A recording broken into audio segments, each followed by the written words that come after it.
Bismillahirrahmanirrahim. Assalamualaikum warahmatullahi wabarakatuh. Waalaikumsalam. Waalaikumsalam.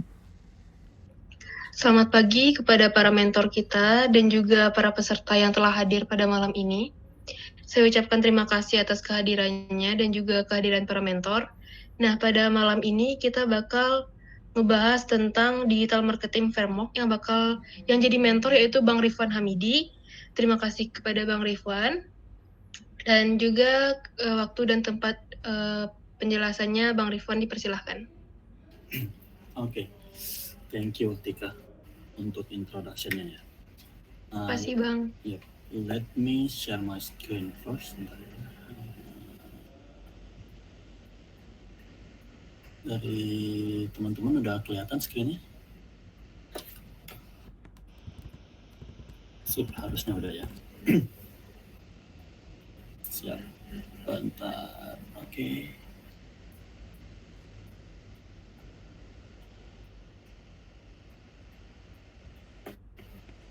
Oke, untuk PPT dan juga suaranya kedengaran jelas ya, Tika? Jelas Bang, jelas, aman-aman. Oke, terima kasih. Oke, sebelumnya juga terima kasih untuk teman-teman yang udah join di hari Minggu malam ya. Seperti biasa mungkin kita digital skill dari partner saya. Biasanya itu di malam Minggu atau malam Senin gitu ya.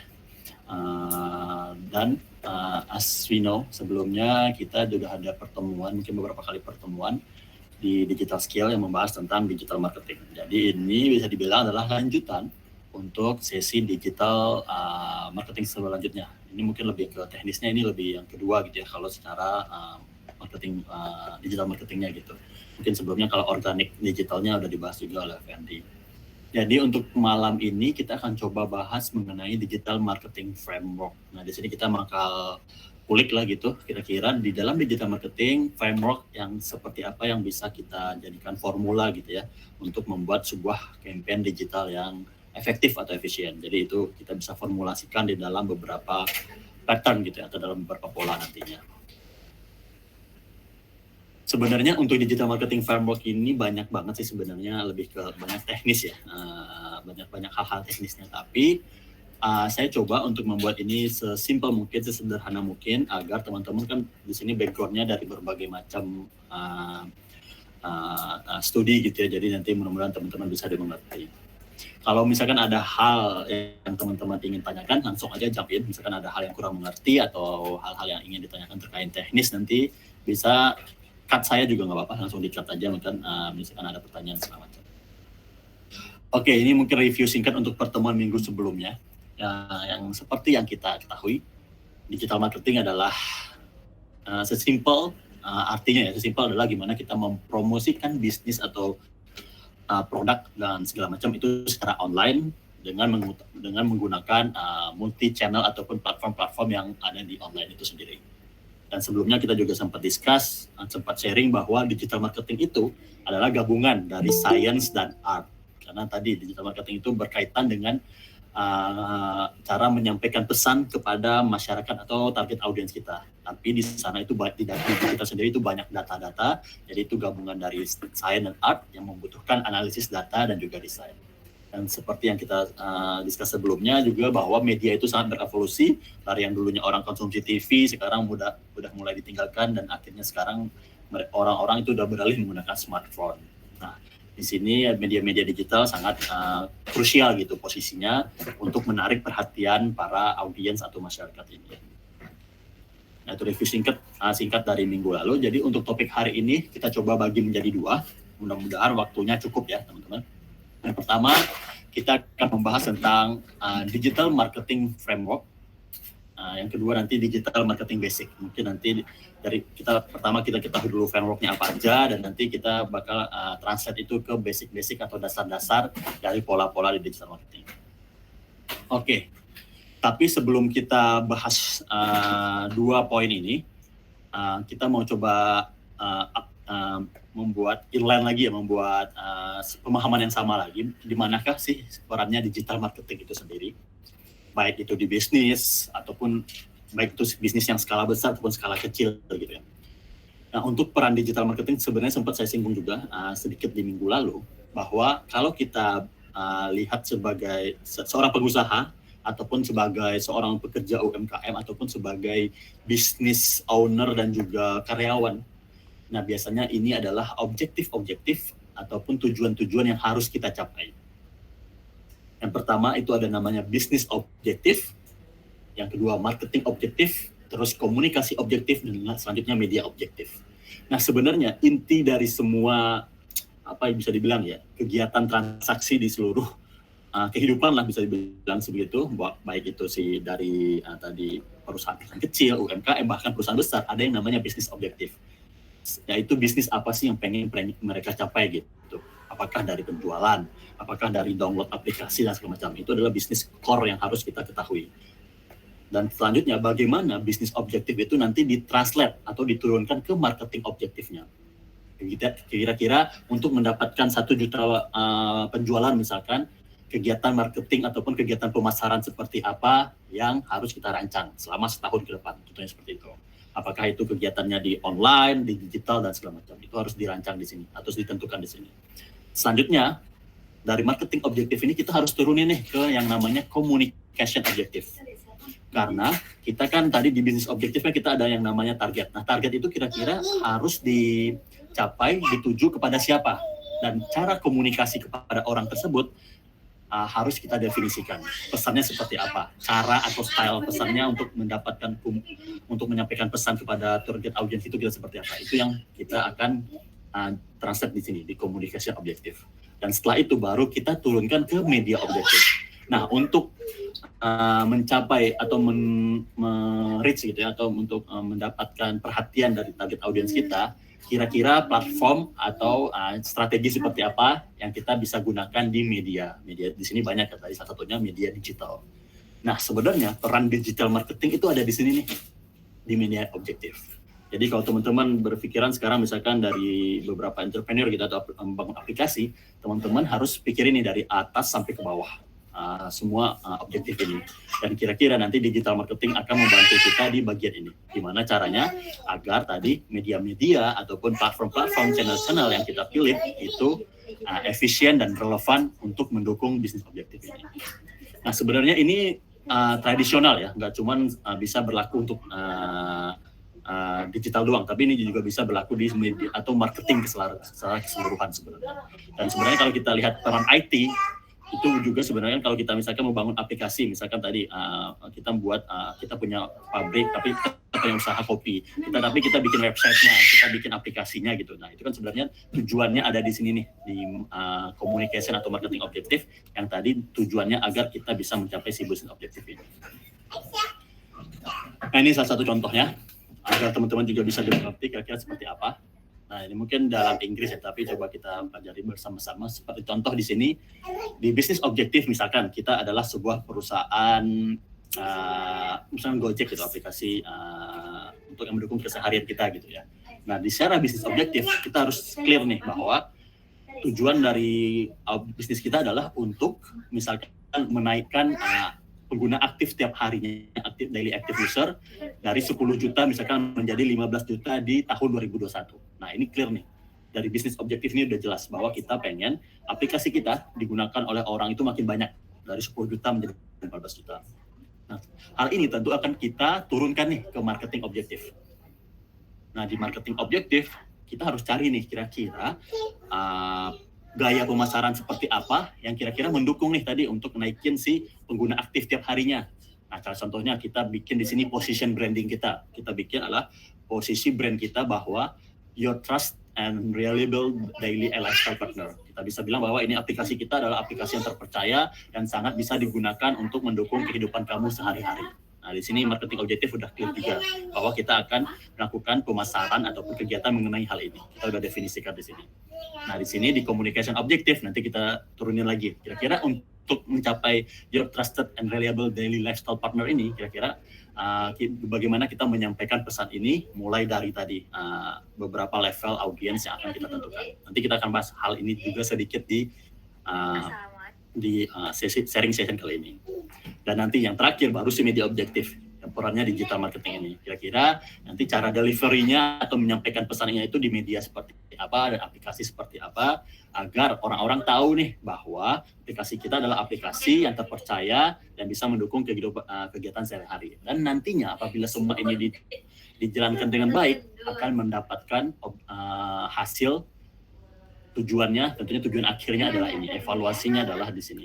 Apakah kita berhasil menaikkan pengguna aktif dari 10 juta menjadi 15 juta di tahun 2021. Nah, ini di sini kita harus paham nih, harus kita mengerti dulu posisi dari marketing atau secara keseluruhan dan digital itu di bagian mana. Dan sebelum itu, ini adalah biasanya kalau kita ngomongin belajar tentang marketing ya atau pemasaran, ini udah menjadi legend banget ya. Di manakah peran digital marketing? Ada yang namanya 4P marketing mix. 4P di sini ini biasanya kalau teman-teman belajar marketing, cara nggak hanya cuma digital ya, tapi di marketing secara umum ada yang namanya komposisi mangut lah gitu. Ada 4P di sini yang menentukan suatu bisnis. Yang pertama itu ada namanya product, ada yang kedua itu price, harga, ada place, tempat, dan promotion.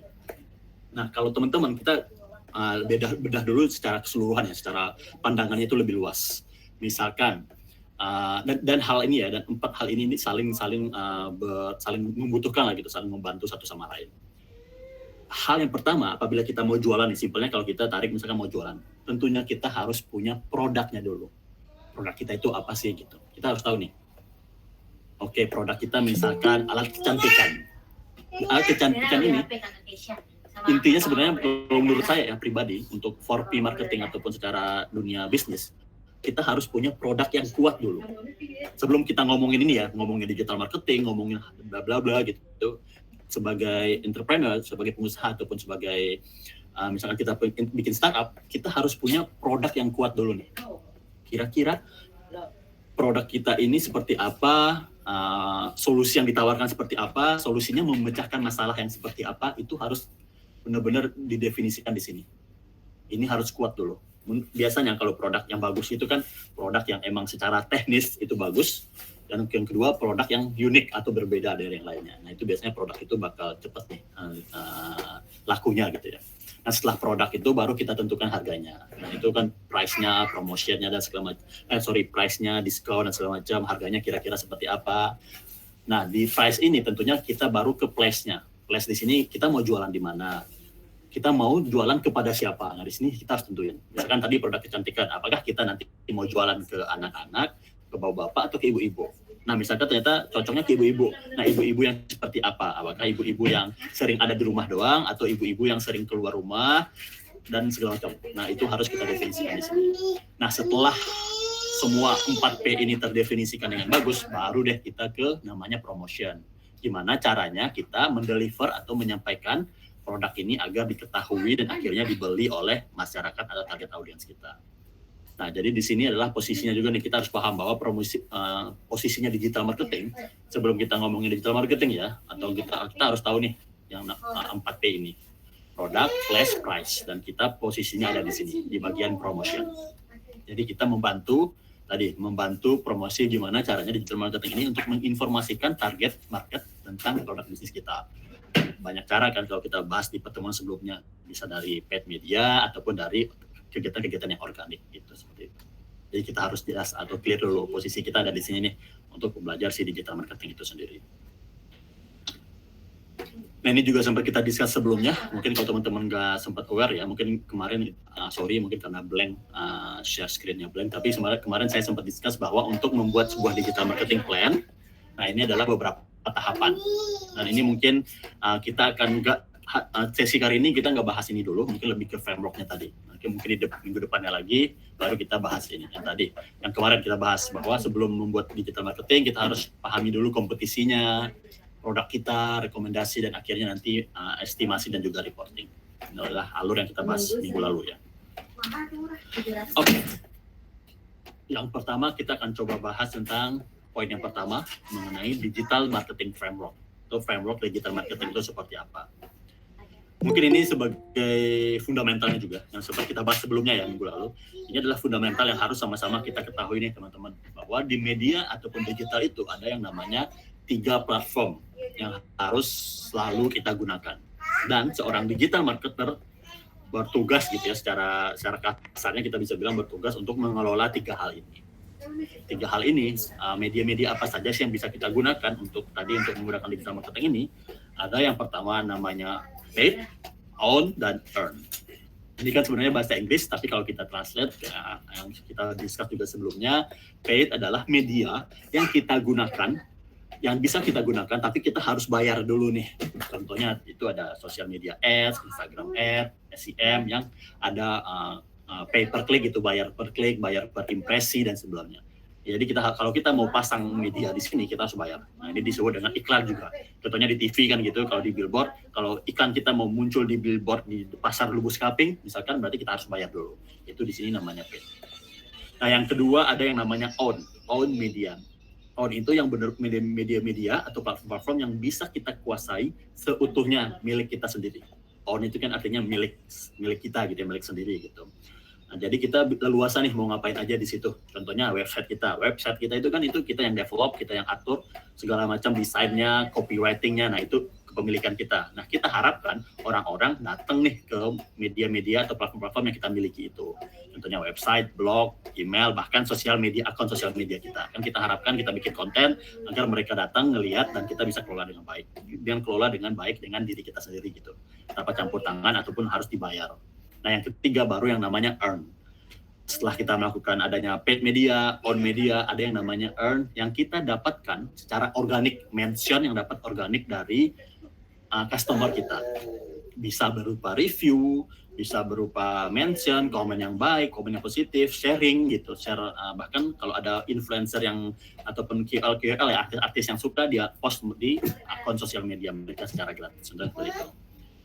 Nah, untuk media sendiri sebenarnya untuk kalau kita definisikan media apa sih Kak yang sebenarnya on media, atau apakah dia paid media doang atau earn media doang? Nah, sebenarnya itu bisa gabungan semuanya sih. Contohnya sosial media, contohnya Instagram gitu. Kita punya Instagram Pasamandev.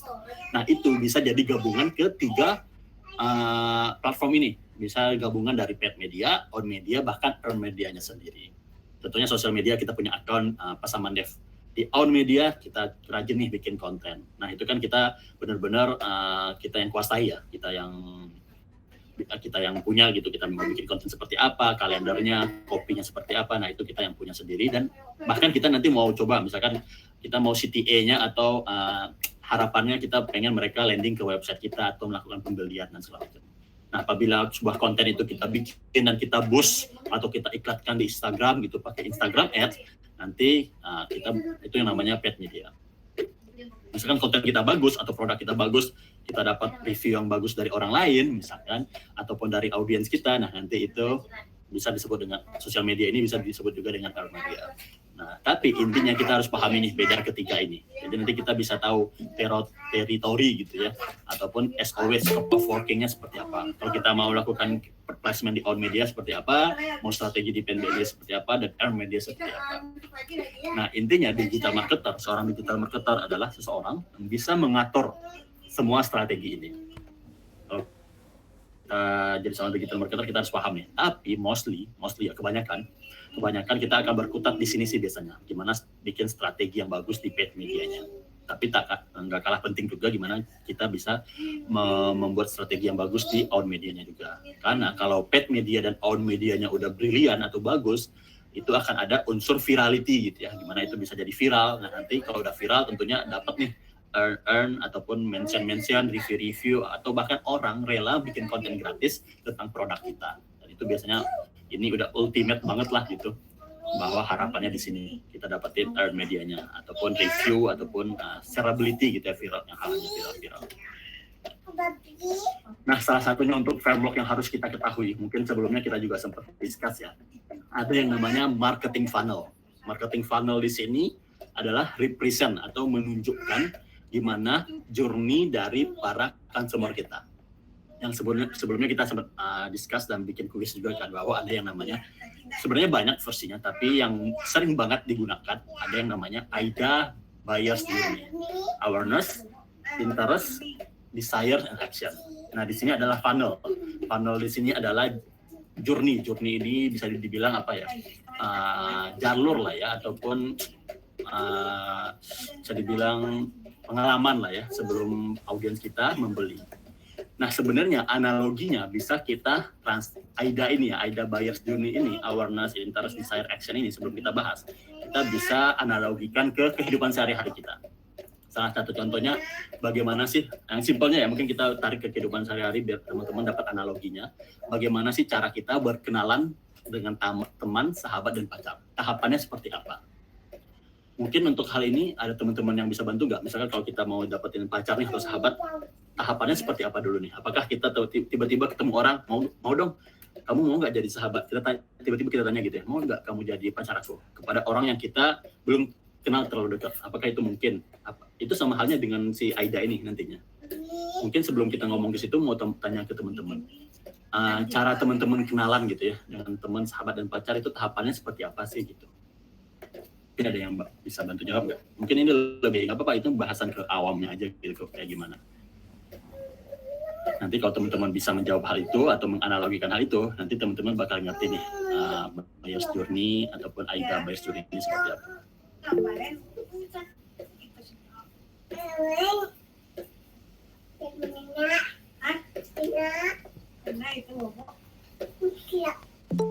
Yang para peserta boleh open mic kalau pengen jawab.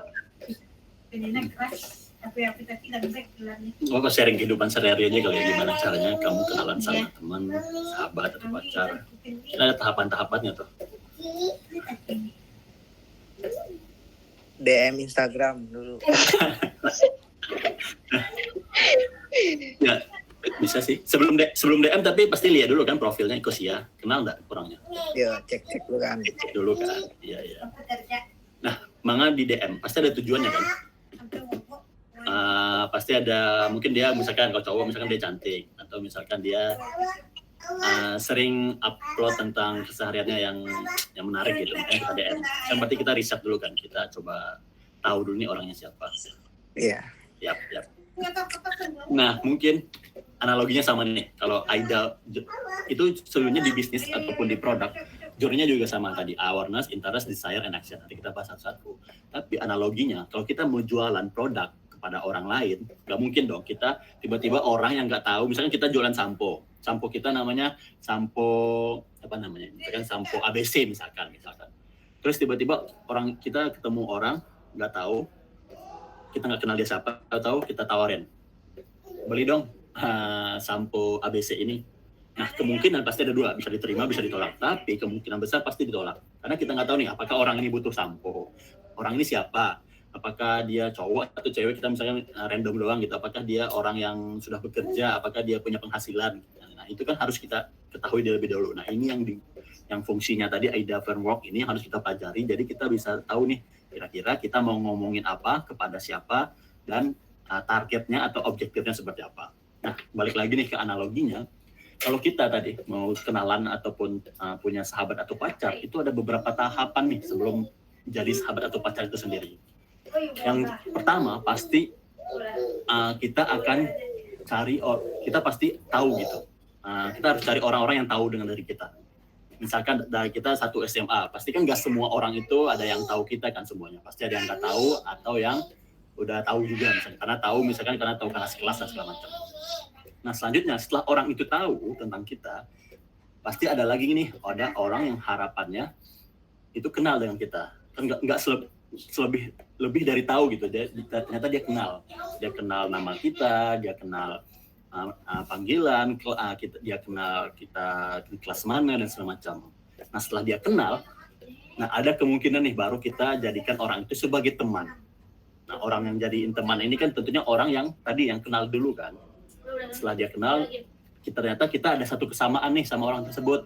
Misalkan sama-sama suka coding, sama-sama suka bola. Nah orang yang satu kesamaan ini bakal jadi teman. Nah tentunya dari teman nggak semuanya nih yang kita ajak sebagai teman main atau teman sering gitu, teman sharing semacam.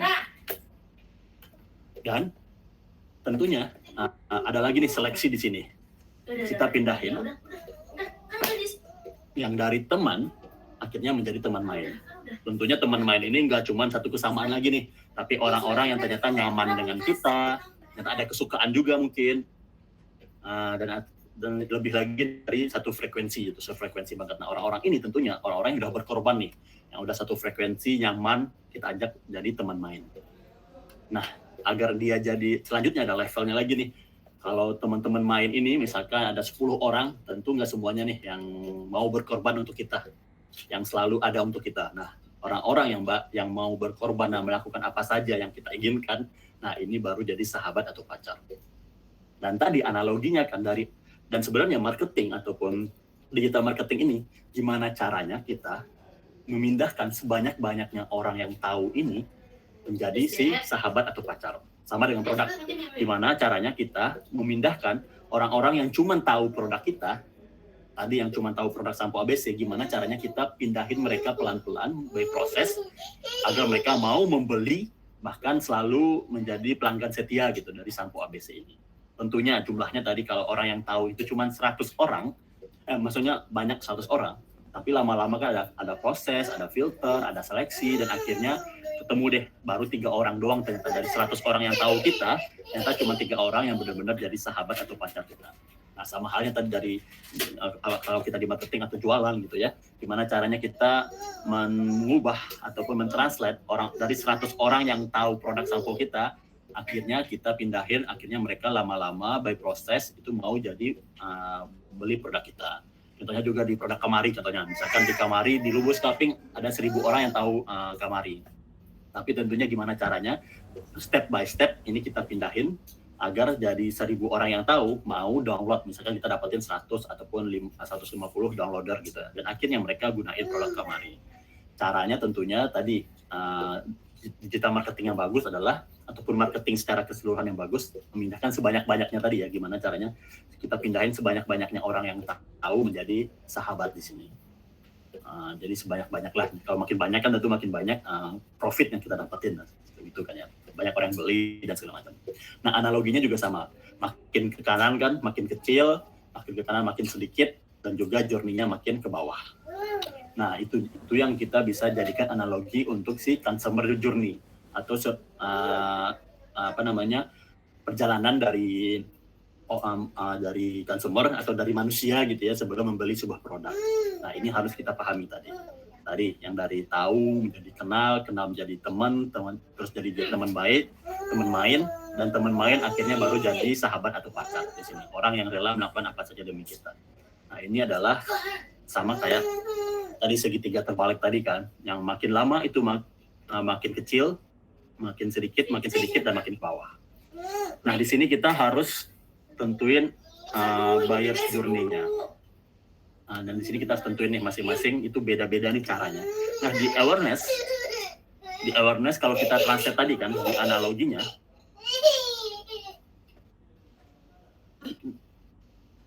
di awareness tadi kita udah tahu analoginya bahwa gimana caranya kita menyampaikan pesan agar orang itu tahu. Dan ini pasti jumlahnya orangnya banyak kan. Nah, di aware ini kita harus tahu nih, kita harus tentukan posisi kita bahwa apa sih yang mau kita jual dan siapa yang jualan itu gitu. Jadi dari harapannya nanti di awareness, harapannya para audiens kita dia bakal ngomong, oh saya tahu produk kamu dan saya tahu siapa kamu. Misalkan saya tahu produk yang kamu jual, saya tahu siapa kamu. Nah, lanjut lagi nih, akhirnya kita coba translate itu, turunin lagi itu ke interest. Akhirnya setelah mereka cuma tahu, akhirnya kita lakukan lagi aktivitas agar mereka explore lebih detail. Jadi nggak cuma tahu doang, oh tadi saya tahu produk Kamari gitu, tapi mereka akhirnya gimana caranya kita mindahin agar mereka nggak cuma tahu doang, tapi lebih tahu secara detail gitu ya. Apa sih kelebihannya, apa sih kegunaannya gitu. Kalau apakah perbedaannya dari produk yang lain, dan akhirnya mereka interest itu artinya mereka tertarik lah gitu ya. Dan akhirnya setelah tertarik kita pindahin mereka agar ke desire di sini udah mulai nih mereka mempertimbangkan untuk membeli atau memakai. Dan nanti akhirnya setelah mereka desire, mereka udah mempertimbangkan, akhirnya baru gimana caranya kita bawa mereka ke posisi action. Akhirnya consumer memilih atau membeli produk kamu.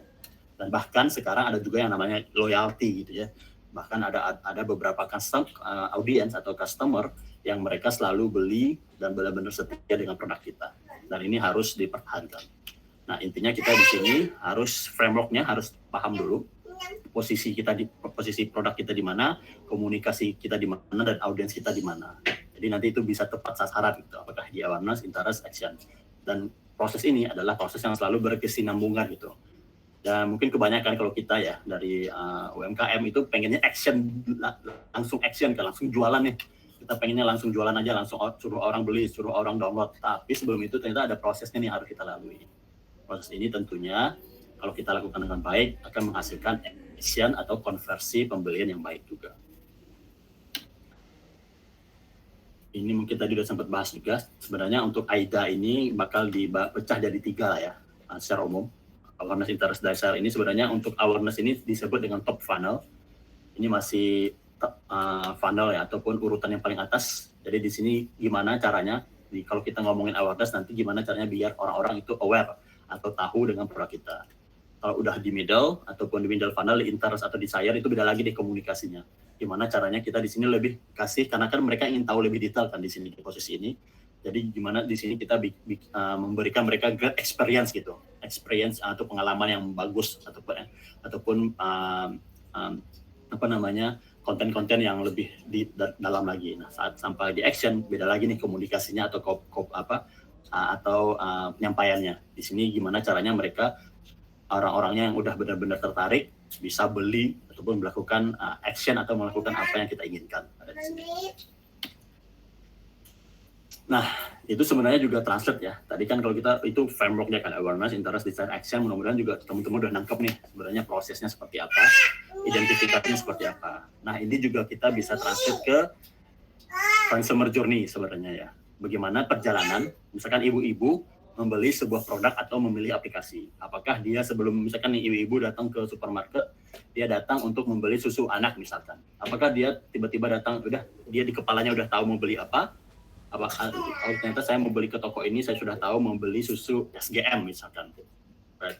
Nah itu kan pasti ada perjalanan dulu nih sebelum ini. Apakah dia tahu susu SGM ini dari orang, dari TV, atau bahkan dari ibu-ibu yang lain dan segala macam. Nah intinya di sini consumer journey itu juga translate dari AIDA tadi ya. Sebenarnya gimana caranya kita nanti harapannya bisa menyampaikan pesan yang baik kepada orang yang tepat, kapan dan di mana, intinya di situ. Untuk teman-teman juga mungkin nanti kalau kita bikin project ya, misalkan nanti kita bikin project di kelas pasaman digital ini, kampung digital ini, nanti kita coba translate juga nih. Misalkan kita punya case study tadi, misalkan teman-teman agar lebih mudah gitu ya memahami nanti bahwa consumer journey itu seperti apa. Nah ini saya bikin sebuah framework lah, kita punya framework yang namanya framework customer journey map. Nah nanti teman-teman bisa identifikasikan dari satu tahapan ke tahapan selanjutnya kira-kira activity ataupun touch point yang kita lakukan seperti apa. Nah di sini agar teman-teman bisa mengerti, frameworknya akan seperti ini. Jadi nanti kan di sini dari kolomnya ya, di kolomnya itu adalah tahapannya tadi, AIDA-nya tadi, ataupun consumer journey framework-nya tadi, mulai dari awareness, berkesinambungan sampai action, dan bahkan kita bisa nambahin loyalty nih. Nah kira-kira di row-nya, di kolom barisnya itu seperti apa aja yang perlu kita ketahui. Yang pertama, kita harus kita bagi menjadi beberapa baris nih, agar kita bisa mengetahui map-nya ya, ataupun framework-nya. Yang pertama activity, yang kedua goals, yang ketiga talk itu atau pikiran, emosional, touch point dan channel, dan objektif. Nah nanti ini masing-masing kita definisikan ya, karena kan tadi beda-beda kan, kalau di awareness itu beda dengan interest, orang yang di interest ini kan tentunya beda dengan desire dan action. Nah, yang pertama kita harus pelajari dulu activity. Nah kira-kira di tiap tahapan ini aktivitas apa sih yang dilakukan oleh consumer? Nah ini harus bisa kita identifikasikan nih dari masing-masing ini. Apa yang consumer lakukan. Sebelum kita ngomongin ya intinya di awareness misalkan apa sih yang consumer lakuin. Nah next setelah itu baru kita cari tahu apa yang consumer inginkan. Itu di goals-nya. Mereka melakukan ini kira-kira tujuannya atau apa yang mereka inginkan di goals ini. Nah selanjutnya baru kita pikirin yang namanya talk atau pikiran atau pertanyaan. Kira-kira pertanyaan apa yang muncul dari consumer. Selanjutnya kita definisikan juga emotional state-nya atau bagaimana perasaan mereka. Apakah nanti kalau mereka di pikiran mereka misalkan penasaran, apakah mereka di emosionalnya di senang, penasaran, happy dan segala macam. Kita harus definisiin. And then baru kita tentuin namanya touch point atau channelnya. Nah, kira-kira aktivitas yang kita definisikan itu, konsumer itu berinteraksi di touch point ataupun di platform-platform apa aja. Dan yang terakhir baru objektif. Nah, setelah activity, goal, touch point-nya didefinisiin dari masing-masing journey ini, baru kita definisiin tujuannya apa yang pengen kita harapkan dari mereka. Contohnya di sini misalkan ini kita bikin nanti misalkan consumer journey UMKM Pasaman ya, tapi misalkan contohnya di sini lebih ke pet grooming gitu ya. Misalkan untuk perawatan anak kucing misalkan ya, saya dapat contohnya kayak gini. Pet grooming consumer journey map. Nah, tadi kita udah definisiin nih masing-masing journey-nya seperti apa. Tapi contohnya kita ambil di awareness dulu aja gitu ya, karena mengingat waktu. Nah, kita isi nih activity-nya dulu. Kira-kira audiens activity-nya seperti apa sih kalau mereka mau melakukan perawatan ataupun nyari memandiin kucingnya misalkan. Mereka mau perawatan kucingnya kayak gitu. Pasti dia searching nih di Google. Activity-nya adalah audiens kita searching di Google untuk dia cari di Google pet grooming near me, pet grooming yang terdekat gitu, dia pasti nyari kan. Nah, goals dari audiens itu, apa yang diinginkan audiens itu tentunya dia pengen lihat nih setelah dia cari pet grooming dekat misalkan toko makanan hewan di dekat saya, pasti yang diharapkan adalah beberapa bisnis atau service yang menawarkan hal tersebut. Di pikirannya, baru kita tentuin di thought-nya, di pikirannya atau pertanyaannya audiens kita itu, apa sih kira-kira? Nah, dia pasti bisa misalkan ngomongin, I wish I took to do this sooner gitu. Saya pengen cepet-cepet nih mandiin ataupun membeli makanan kucing untuk anak saya gitu. Saya pengen cepet yang dekat. Nah, itu kan pertanyaannya pasti kita pikirin juga. Nah, emosionalnya di sini misalkan dia happy. Apakah nanti ini berkaitan dengan konten yang akan kita bikin juga nantinya. Apakah dia happy, apakah di sini sedih, marah dan segala macam itu dari yang aktivitas atas ini. Nah, di situ baru kita tentuin touch point atau channelnya. Oke, karena dia touch point-nya searching Google, mungkin dia cari di Google Maps atau Google Search. Dan dia pasti nanti akan kita arahkan ke website atau ke Google Maps, Google Shop-nya kita gitu. Dan ini yang terakhir baru kita tentukan objektifnya dari kita. Kita di sini punya tujuan agar customer itu tahu dengan bisnis dari makanan hewan kita ini. Contohnya kayak gitu. Nah, kita bikin di awareness. And then di interest nanti kita bikin juga sampai ke loyalty. Nah, di sini akan kelihatan nih framework atau journey-nya seperti apa.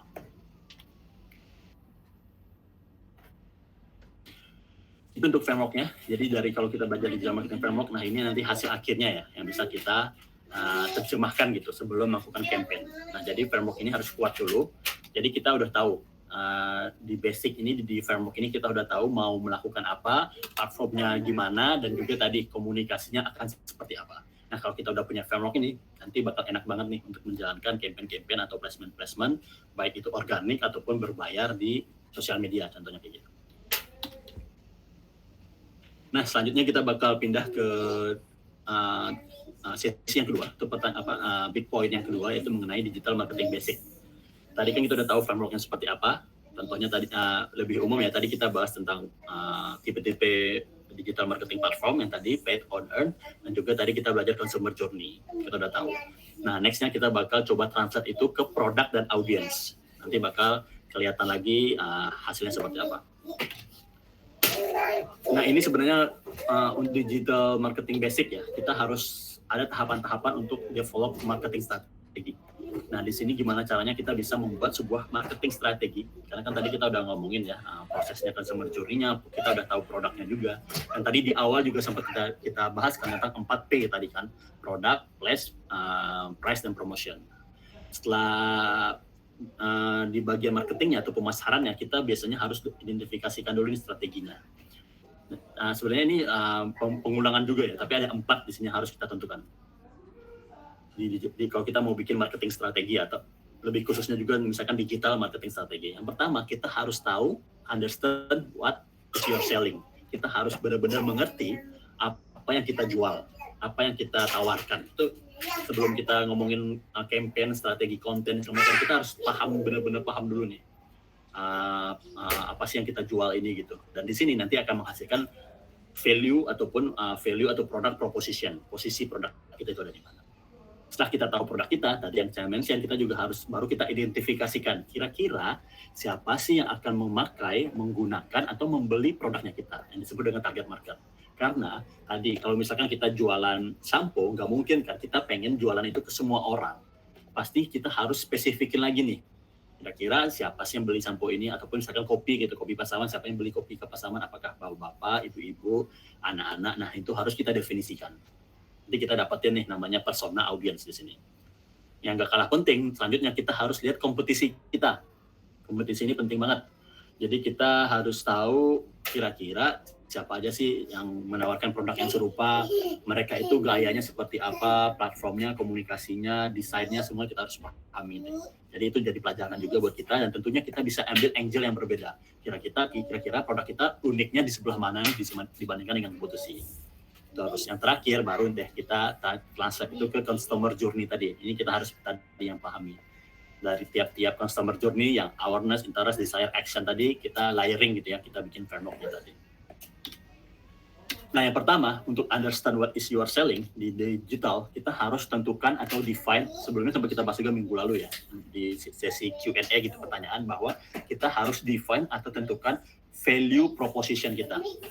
Value proposition ini kira-kira apa ya? Kira-kira itu adalah dasar untuk kita ya, dasar untuk kita untuk memecahkan masalah si audiens kita. Jadi apa namanya? Itu kayak slogan gitu ya, tapi itu kayak slogan, tapi itu harus simple, clear. Itu harus simple banget, clear, dan juga mudah dimengerti dalam 5 detik. Itu adalah value proposition yang bagus. Dan nanti value proposition ini akan kita gunakan di semua sebagai dasar core dari produk kita dan juga sebagai kegiatan-kegiatan digital kita. Nah di sini contohnya basicnya itu adalah value proposition adalah hal-hal yang digabungkan dengan customer profile, misalkan permasalahan audiens kita seperti apa. Nah itu yang akan kita angkat jadi value proposition atau memecah masalah dari customer. Dan value proposition itu biasanya kita dapetin dari gabungan produk dan juga experience yang kita harapkan. Untuk mudah dimengerti, kita contohkan di sini Gojek. Gojek adalah aplikasi ojek online. Nah, value proposition mereka nggak ngomongin nih, Gojek adalah ojek online terbaik di Indonesia gitu. Atau Gojek adalah memecahkan agar kamu bisa pindah tempat dari rumah ke kantor. Value proposition mereka nggak gitu. Mereka tadi kan yang kita mention bahwa value proposition mereka itu harus simple, clear, dan mudah dimengerti. Jadi di sini mereka ambil value proposition mereka adalah pasti ada jalan. Dari teman-teman dengar nih, pasti ada jalan, simple, clear, dan juga langsung kita mengerti. 5 detik kita dengerin pasti ada Gojek, pasti ada jalan, kita udah langsung ngerti nih. Pasti mereka menyediakan semua kebutuhan yang itu nanti bisa diakomodir dan ada jalannya di Gojek, apapun itu. Baik itu GoCar, Gojek, GoRide, GoFood, dan segala macam. Mereka ambil pasti ada jalan. Nah, pasti ada jalan ini bakal mereka lakukan nih. Mereka udah tahu nih posisi mereka di mana, mereka kuat di mana. Nah, ini menjadi basic banget yang harus kita punya di digital marketing. Jadi kita nanti bisa translate ini ataupun amplify atau menyebarkan lah ya ke campaign-campaign kita. Nah, tentunya tadi yang tadi saya mention, untuk mendapatkan value proposition ini ada sebuah kegiatan lah nanti harus kita research gitu ya. Kira-kira value propositionnya seperti apa, produk kita seperti apa, yang produk kita menawarkan solusi apa, misalkan hemat waktu, pengemudi profesional, harga sesuai sistem. Nah, ini dilakukan tentunya produk kita hadir untuk menyelesaikan masalah si consumer ini. Nanti kita matchingin, nanti bakal dapat nih kira-kira posisi atau uniqueness dari value proposition dari perusahaan kita seperti apa. Nanti di Gojek di sini contohnya pasti ada jalan. Nah, untuk mendapatkan value proposition ini ada beberapa tips agar mudah. Itu adalah menjual result, menjual hasil, menjual experience, menjual pengalaman, dan juga hal yang ketiga ada kira-kira apa yang unik dari kompetitor. Jadi kalau kita mau nentuin value proposition dari produk kita, nanti kita harus kira-kira yang dijual itu bukan produknya, tapi hasil dan pengalamannya. Contohnya di sini Gojek pasti ada jalan. Yang dijual adalah pasti ada jalan, pasti udah clear ya, yang dijual mereka itu bukan pasti ada ojek misalnya, tapi mereka pasti ada experience-nya di sini. Itu yang dijual mereka. Dan di sini kompetitif. Nanti kompetitif ini kira-kira apa yang membedakan dia dari Grab dan segala macam. Nah, itu mereka clear di sini. Jadi di awal kalau kita mau coba bedah gitu ya secara marketing dan digital marketing, produk kita harus punya yang namanya value proposition ini. Setelah tadi yang kita mention ya, setelah kita tahu produk kita udah mengerti value proposition-nya, nanti kita baru identifikasi target market kita. Gimana caranya kita mengidentifikasikan siapa yang benar-benar jadi consumer atau produk-produk kita. Tadi kan dari yang umum menjadi yang lebih spesifik dengan sesuai analisa kita. Jadi kita bisa cari orang-orang yang mempunyai satu kesamaan, itu yang akan kita jadikan sebagai target market kita yang secara tepat dan spesifik. Nah, contohnya di sini bengkel mobil ya misalkan. Kita punya produknya untuk menentukan target marketnya gitu. Misalkan kita punya bengkel mobil di Lubuk-Saping. Tentunya kita akan pertama pasti kita mikir ya, target marketnya siapa ya bengkel mobil? Pasti kita secara umum ya, mungkin secara umumnya aja kita ngomong adalah orang-orang yang punya mobil. Itu kan umum banget tuh. Ya kali semua orang yang punya mobil itu jadi target market kita. Orang yang punya mobil di Jakarta, di Papua, tentu kan itu jadi target market kita kan kalau kita ngomongin kayak gitu. Makanya itu kita definisiin lagi nih, kita spesifikin lagi. Oh ternyata yang jadi target market kita adalah orang-orang yang punya mobil di misalkan 15 miles atau 15 kilo lah gitu di dekat dengan bengkelnya kita gitu. Nah itu juga masih luas sebenarnya. Orang-orang yang punya mobil di sekitar 15 kilo dari bengkel kita. Nah itu biasanya bisa kita definisiin lagi. Bisa kita pecah lagi gitu. Oh ternyata kita mau cari orang 15 kilo punya mobil 15 kilo di sekitar Lubuk-Saping, tapi kita bisa definisi nih apakah nanti misalkan mobilnya mobil elektronik ini contohnya elektrikal atau kita lebih relevannya lagi misalkan mobil mobil angkutan umum gitu misalkan atau itu mobil-mobil pribadi, tipe-tipe mobilnya apa, merek mobilnya apa, permasalahannya apa. Nah, itu bisa kita identifikasi lagi. Jadi lebih target audiens sebaik itu lebih benar-benar spesifik gitu ya, sesuai dengan produk ataupun solusi yang kita tawarkan. Jadi nanti itu relevan. Nah, untuk mengidentifikasikan siapa target audiens kita, ini ada beberapa banyak lah gitu ya, ada beberapa hal yang bisa kita identifikasikan. Yang pertama ada yang namanya demografi. Demografi di sini bisa dibilang seperti umur, gender, laki-laki atau perempuan, education gitu atau tingkat pendidikannya, apakah dia bekerja atau tidak, atau bahkan dia itu penghasilannya berapa. Nah itu kita bisa identifikasikan di demografi. Jadi kalau kita mau nentuin siapa audiens kita harus tentuin nih kira-kira misalkan produk Kamari gitu. Kita mau identifikasikan demografinya siapa sih? Oh ternyata mereka kita survei, kita research, kita mau coba ternyata audiens kita itu adalah orang-orang di umur 15 sampai 30 misalkan. Dan mereka itu paling enggak udah SMA, pendidikannya bagus. Dan mereka misalkan orang-orang karena kan tadi berhubungan dengan aplikasi, jadi orang-orang yang udah punya HP dan mereka itu penghasilannya lumayan gitu, misalkan di atas UMR-nya, Lubuk-Saping dan segala macam. Itu harus kita definisiin ya. Dan selanjutnya geografinya. Geografi ini simpel ya. Kira-kira mereka lokasinya di mana? Apakah tadi di Lubuk-Saping doang atau misalkan Sumatera Barat, bahkan Indonesia. Itu kita definisikan. Selanjutnya kita harus benar-benar tahu psikografi. Psikografi ini kita bisa bilang psikologi mereka seperti apa. Psikologi di sini adalah personality ya. Apakah tadi orang yang suka menggunakan Kamari adalah orang-orang yang di sini kesukaannya apa? Kita identifikasikan misalkan orang-orang yang suka olahraga, ternyata orang-orang yang sibuk, orang-orang yang benar-benar harus membutuhkan sesuatu itu segera cepat, makanya mereka pakai aplikasi kita. Nah itu harus kita definisiin lagi nih psikografinya, apakah itu yang tadi yang saya sempat mention sebelumnya.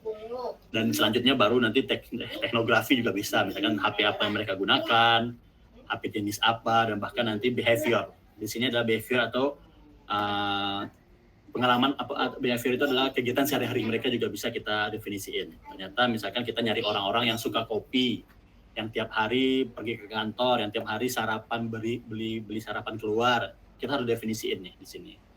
Nah semua ini bakal kita gabungin jadi satu. Karena digital platformnya, Instagram, Google dan segala macam itu bisa mengakomodir semua ini. Kalau teman-teman buka Google Itu teman-teman udah diidentifikasiin. Misalkan saya Rifwan, Google pasti tahu. Bahkan Google itu lebih tahu dari diri kita sendiri gitu. Google itu pasti bisa definisiin ternyata Rifwan laki-laki, umur 20, misalkan umur 27, kesukaannya bola, kesehariannya dia pagi buka Instagram, siang buka ini, dia tahu semua. Itu udah di save lah ya, di record ataupun disimpan sama si Instagram. Itu kebutuhannya ataupun Google. Itu kebutuhannya agar mereka bisa definisiin Rifwan ini siapa, kegiatannya apa, dan nanti Rifwan ini bakal terima iklan ataupun produk-produk yang seperti apa agar Rifwan ini mau membeli dan juga relevan. Nah, digital mengakomodasi semua ini. Jadi, kalau kita pengen ada campaign atau kegiatan di digital marketing, kita harus definisikan benar-benar nih semua hal ini. Nah, tadi kalau sebagai contohnya ya, gimana cara nentuin digital target audience kita harus bikin persona gitu ya. Persona di sini agar kira-kira hal ini menarik dan juga sesuai dengan perhatian mereka. Misalkan di sini kita ada yang namanya Jenny. Misalnya kita kulik ya. Ada yang namanya Jenny di sini.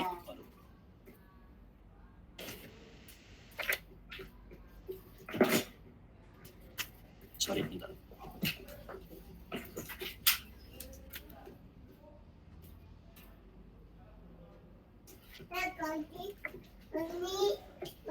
Ya, di sini contohnya di Jenny. Nah, di sini kita nanti bisa contoh juga ya. Misalnya kalau kita bikin project nanti, kita definisiin audiens kita itu kita siapa, umurnya berapa, lokasinya, kerjaannya, dan tadi interest-nya, needs-nya, dan segala macam, sampai ke motivation-nya. Nanti kita jadiin ini sebagai framework untuk menentukan target audiens dari produk kita di digital. Yang terakhir, setelah kita tahu target audiens kita baru identifikasikan goals atau objektif dari digital marketing. Nah, untuk menentukan goals ataupun objektif itu yang kita biasanya punya framework yang namanya SMART di sini. Specific, measurable, attainable, relevant, and time-bound. Artinya di sini spesifik. Kalau kita mau punya sebuah objektif ataupun goals ataupun tujuan, kita harus spesifik. Nggak bisa ngawang gitu ya, harus benar-benar spesifik dan detail. Tapi kalau mau apabila kita udah ketahui itu detail, tapi kita harus bisa menentukan juga apakah itu bisa diukur atau enggak. Nggak bisa ngawang juga, jadi itu harus benar-benar bisa diukur. Attainable itu adalah sesuatu yang benar-benar bisa dicapai. Jadi kalau kita bikin nanti objektif atau KPI itu jangan ngawang juga, sesuatu yang halu lah ibaratnya gitu ya. Tapi sesuatu yang benar-benar secara akal sehat itu bisa diukur atau bisa dicapai lah gitu ya. And then relevant, tentunya relevan, sesuai lah gitu ya.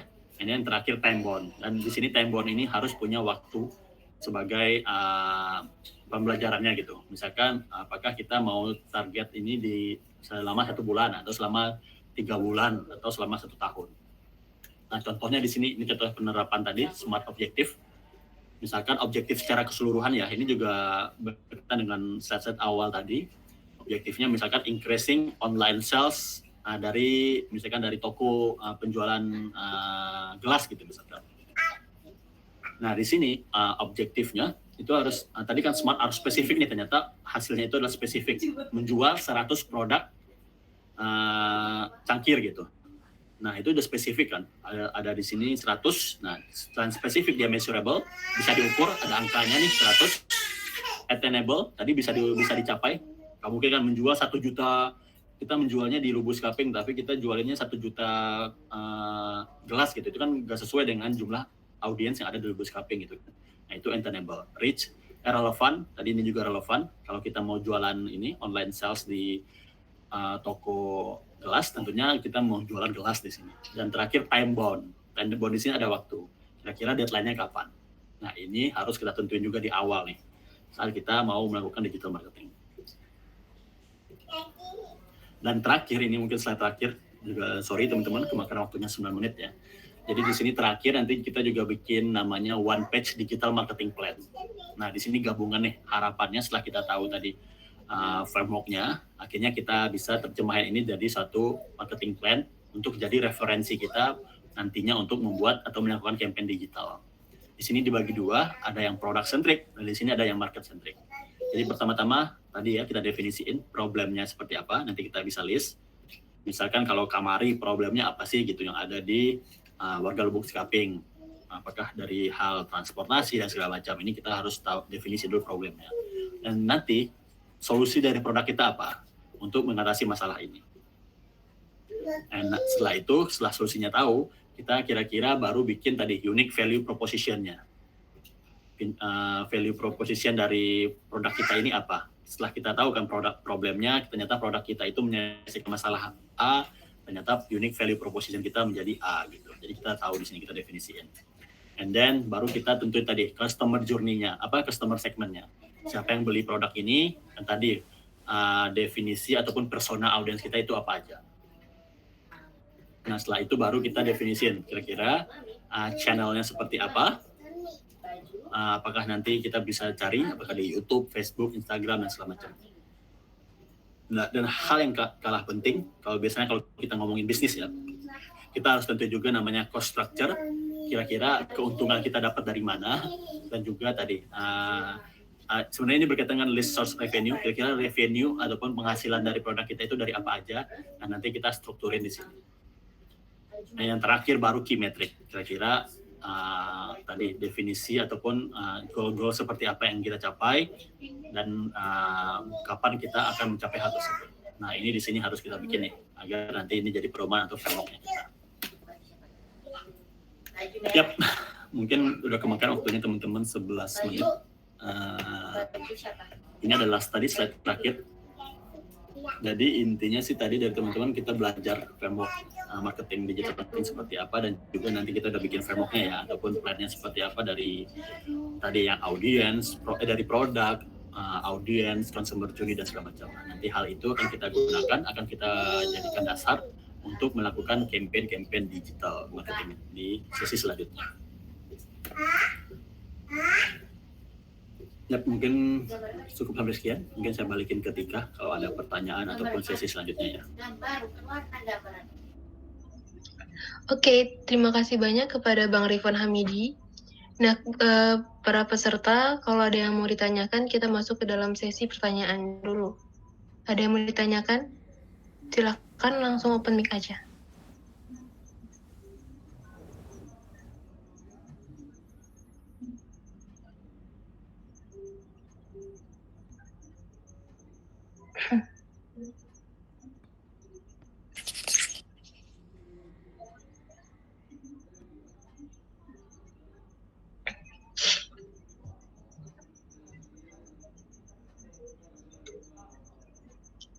Bang Dio Gamers ada nggak yang ditanyain Bang Dio?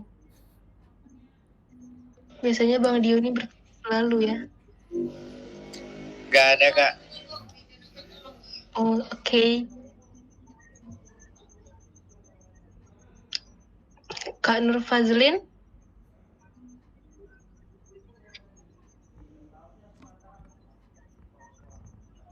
Maaf Kak, nggak ada juga Kak. Oke.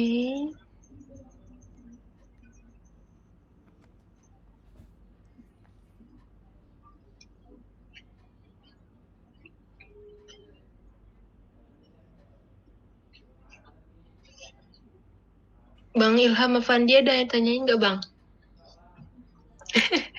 Pada mentornya.